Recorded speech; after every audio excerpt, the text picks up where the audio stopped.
Welcome back for another video as I share my thoughts on the 2025 NASCAR season, with this one being from Talladega up until Charlotte.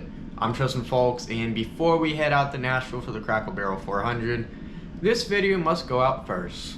So, per usual, we'll end up discussing the race winners in the Cup Series, the current playoff standings, thoughts on those races, we'll talk about some drivers, and then we'll go a little more in depth on the point standings as the upcoming NASCAR in-season tournament will lock in 32 drivers this weekend, which starts in Atlanta.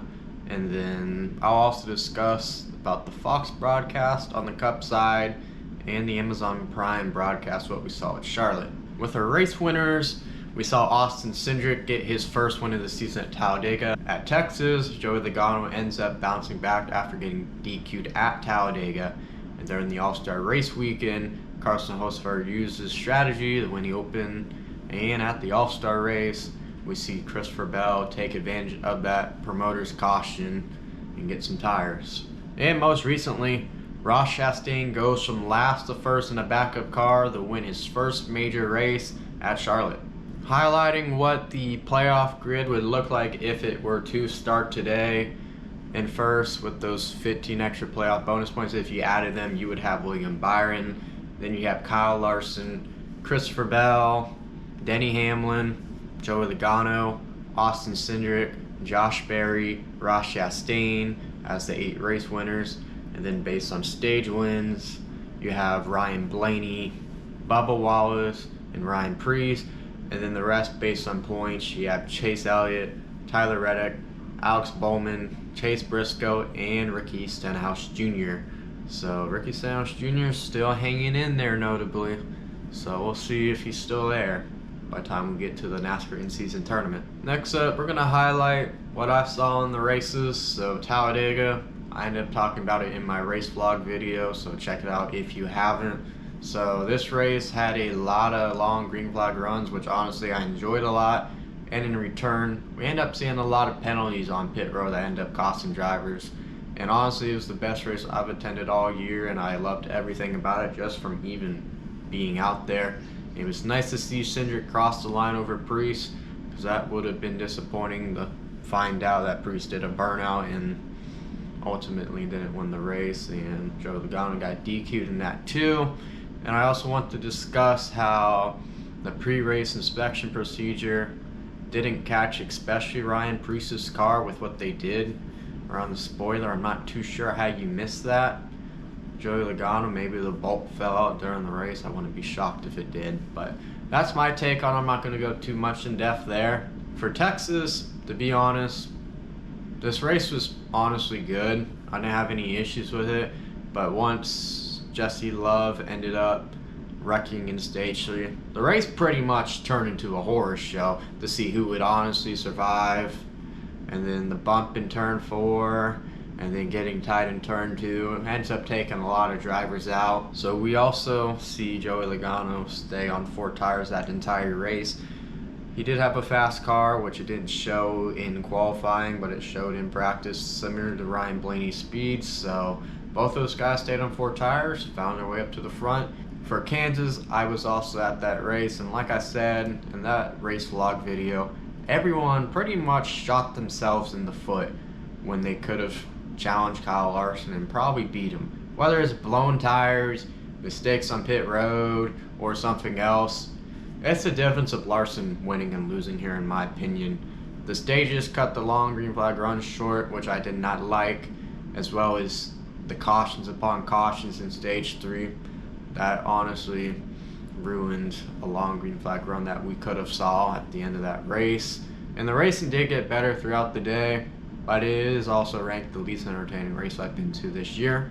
At North Wilkesboro, there was some controversy in the Truck Series race, but I don't see what the issue was, as Lane Riggs ends up shoving Corey Heim out of the groove. That's really it. He ends up spinning ultimately. I mean, we saw it happen in the Cup Series too. I don't think we saw guys spinning though. Dirty air was a massive factor, which saw Hocevar win the Open. And then the All-Star race, as mentioned in the last time I did one of these videos when we reviewed what the All-Star race would look like, we saw that stupid promoter's caution come into play that I said that is stupid, it's retarded. It really did show itself. So it did change the race for the sake of entertainment. I know a lot of people didn't want to see the 22 dominate the race, but it did just change the race for the sake of entertainment. So we see Christopher Bell take some tires while the 22 stayed out. He'd rub with the 22, which ultimately I don't see what the problem is.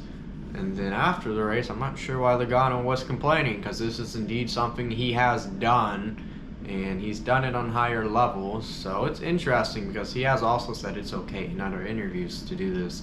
If you remember Martinsville 2018 against Martin Truex Jr., that was definitely not on the likes of what Christopher Bell did to the 22 at all.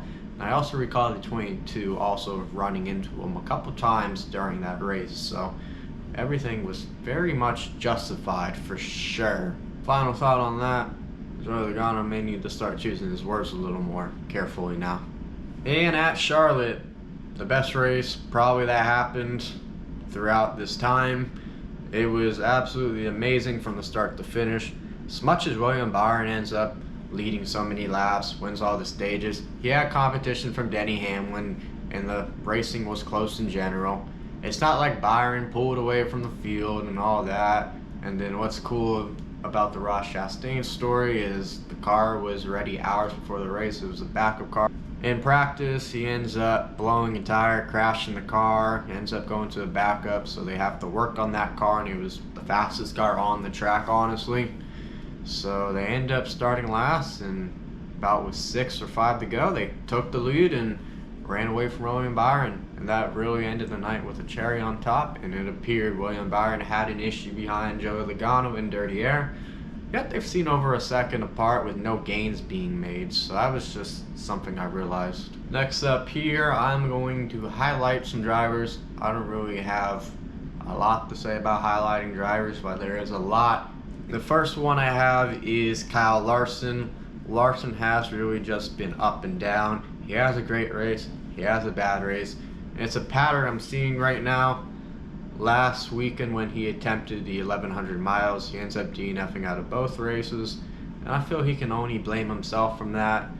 In IndyCar, he ends up downshifting and taking out a few cars when he went spinning out, and then at Charlotte when leading the race, he ends up spinning off at turn 4, and then once he was making all that ground up, he ends up getting involved in an incident from being in the back. So, however, watch out for a massive bounce back at Nashville, because I'm sure it's bound to happen. The next one up I wanted to talk about is Christopher Bell. We haven't seen Bell really leading in races, but they do got momentum as they saw the All-Star race away from Joey Logano. I'm a big fan of how he handled the situation, hearing how he thought about it. He wants to be clean, but he knew what he had to do without causing an issue, in my opinion. All they really need to do is just find race-winning speed. The next one, which I'm not sure if anyone saw this one coming, Ryan Blaney. And I agree that Ryan Blaney's set on points right now, but we do have 8 winners, and he's not one of them. Since the massive penalties and firings involving Team Penske, we have seen all their cars look slower than usual, and no race-winning speed from Blaney. There's a chance if it looks like this in the foreseeable future and we end up getting more winners, the pressure could be on Ryan Blaney. As mentioned, he's not locked in right now. The next one we'll be talking about is the most recent winner of Ross Chastain. At Texas, he ends up finishing second.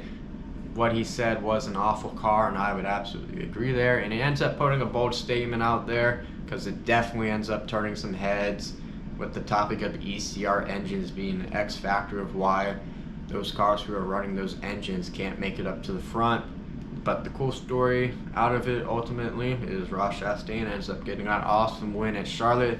So you have to wonder if something changed within the ECR engine department. And I'd imagine so, because multiple drivers ended up calling him out since as well. And since some of their cars have looked really good, especially if your name is AJ Allmendinger since Kansas. Next up, we have the defending champion Joey Logano. Everyone pretty much shut up about Logano being undeserving champion once he ended up getting that win at Texas. It's also good he gets that win out of the way, as he's had a chance of winning every race from Talladega up to North Wilkesboro until the drama at Team Penske kicked off. I think with the win, they'll just be chasing playoff bonus points and they'll be fine for the rest of the regular season. We have the Talladega race winner of Austin Cindric, and I'd say Austin Cindric is showing a lot of his worth as he's been competitive at races this year, including where after Talladega he shows a lot of speed at Texas. He ends up getting in a crash, and unfortunately his dad was one of those firings on Team Penske, so we'll see if there's any effects from that, but it's probably more of a team thing than anything for himself. But their win at Talladega does have him in a good situation right now. The next driver up topic is Chris Buescher. I would argue that Chris Buescher dodged a bullet at Kansas with his penalty he received after the car went to the R&D. He does not have a playoff spot right now, but would over Ryan Preece if it wasn't for the penalties. Not so worried right now about the 17, as they've honestly looked the same. He'll just be without his crew chief at Nashville, but at least the appeal has him only losing 30 points, not 60 points, because that's a lot. And it also could have dodged a bullet for the other two RFK cars, which I felt maybe they were also just built the same at Kansas and just didn't get caught. Next up on the list, I have Josh Berry, and I'm picking him for not good reasons. It seems every time he has a car with a lot of speed and capable of winning races lately, he ends up just throwing it away completely.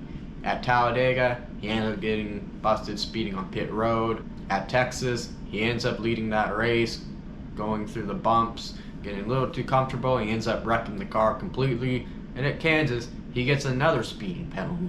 So 3 races he could have won. He ends up finishing poorly in 2 of them. Right now, Berry needs to be more disciplined in the race car right now. But if you're going to make mistakes, do it now, since you do have a win in the bag. The next one to note is Carson Hocevar. Carson Hocevar did get some light shined on him here. He has been a driver who's shown race-winning speed at times. He's very young, but he just needs to keep finishing races and not shoot himself in the foot like he did at Texas, for example.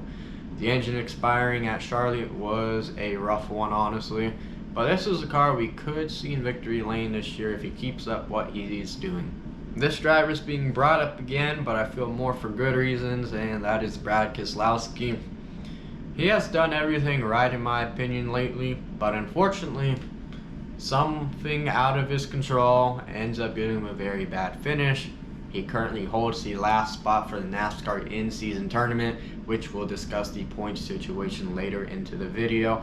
He did have a great finish at Charlotte, so I'm not worried about him like I was in the previous video when I did one of these. Alright, that was a little of a long segment, but there's just a lot of stories to look at. So next, we are going to look at what the point standings look like. Right now, we have William Byron leading the points over Kyle Larson by a total of 29 points with 15 playoff bonus points on the line, as we all know. So right now it really just seems to be between them, honestly. We also see Chase Elliott and Tyler Reddick respectfully and quietly sitting 4th and 5th in the point standings right now. They don't have any stage wins or anything like that, but they're up there running consistently. And as mentioned, a big shout out to Ricky Stenhouse Jr., who's been fighting every single week to stay within that top 16, and they're being slept on right now, in my opinion. I'd also argue that this is his best season in his career points-wise. And then we also see Chris Buescher, who is 16th in the point standings, total of 6 points behind Ryan Preece for that last playoff spot. But it could be worse. You could be 36 points behind, or you could just be in. So 6 points doesn't seem to be a problem. And then we also have AJ Allmendinger in striking distance right now, as well as John Hunter Nemechek, who both had solid races at Charlotte. And then Carson Hocevar just slowly sneaking up to the front right now. And then I'm going to highlight about the NASCAR in-season tournament just a little on the point situation. Starting in 28th, we have a tie between Noah Gragson and Justin Haley. All they need this weekend is 9 points to guarantee they're going to the NASCAR in-season tournament. Daniel Suarez in 30th needs 12 points to clinch. Ty Dillon in 31st needs 16 points to clinch. and Brad Keselowski, the driver that is sitting on the cut line, is 19 points ahead of Shane Van Gisbergen. I don't see how this will change, but we'll have to find out. If your name is Cody Ware, you're just irrelevant in this scenario because you've already been eliminated. Drivers at the end are all part-time drivers, end up like running a race or so. So hopefully that explains everything. Before we end this video, I wanted to do a little segment on broadcasting. Fox is done with the NASCAR Cup Series this year, so I figured we're gonna talk about it. So I enjoyed hearing Kevin Harvick in the booth the most, and I don't mind Clint Boyer and Mike Joy at all. But the production has not been ideal, honestly, especially with the amount of commercials. Things looking like cartoons as well. And I'm blessed I was at Talladega, because I'd probably be pissed off too, seeing a commercial with 5 to go if I wasn't at the race. It seems like after 15 laps or 10 minutes into a race, it's like a commercial right off the bat. I would also argue it's embarrassing when I'm at the track getting these videos for the race vlogs. I feel I can see more in my own videos at times than what a Fox broadcast can show. So I feel that's a little telling. Check out my race vlogs, by the way, if you want to see some footage that Fox maybe has not shown you. And the truck series, on the other hand, has been pretty much embarrassing in the booth in general. And it's just been causing a lack of attention span. But that's really only said when you have NASCAR Cup Series drivers making appearances in the broadcast booth. Their practice and qualifying in general, I enjoyed the most, as I feel we got to highlight every car, got into some good stats, and I feel I learned a lot from the practice, specifically going to those races doing NASCAR Fantasy. And also, sorry, I have to say it this way, the amount of stupid shit we watch from the cameramen essentially preying on children, zooming into them, and not showing the race. Or we're doing dumb interviews such as Jamie McMurray hanging out with the kangaroo at Texas.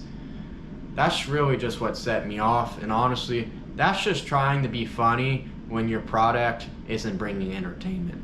On the other hand, with Amazon Prime, they were absolutely amazing at Charlotte. I felt I didn't miss a single thing of action in the race. I love the energy from Dale Earnhardt Jr. and Steve Letarte, and the pre-race and post-race show crew, on the other hand, the great group. You have Carl Edwards and Corey LaJoie, notably. I'm still trying to get used to Adam Alexander doing play-by-play in the Cup Series, but I'm happy he gets the opportunity for sure.